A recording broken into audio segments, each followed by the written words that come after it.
in Palm Island, once you get far enough along in the challenge, it opens up new places to begin from. You don't have to start at the beginning all the time. So let's. I've gotten this far. We'll look at. Let's move this around. See I've kind of gone down that pathway. We started over here. So once I do this, and you get to this sort of sidewalk here, if I look at the map, you can see that initially we could only start from this location.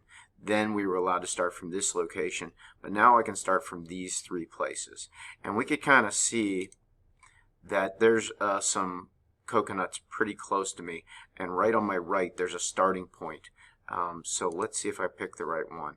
I think I went here and I made a right turn, so I think this one is right next to the coconuts.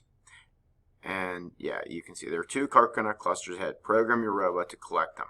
I think all I need to do is to just drive over them, and it counts that as collecting. And so there's no code for this. We got to kind of do it from scratch. So we have a basic program here where both motors are going the same speed, so it's going to go straight for 1 second. Let's go back and look at this. So now we're going to compile, download, and run the program.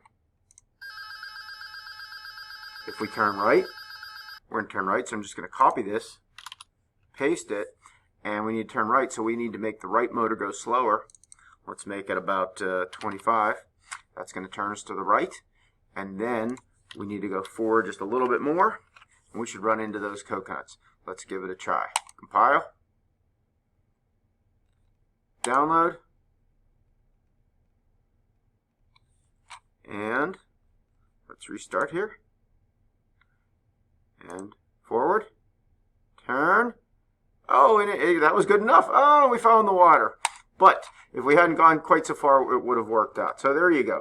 That'll get you a little further in Palm Island.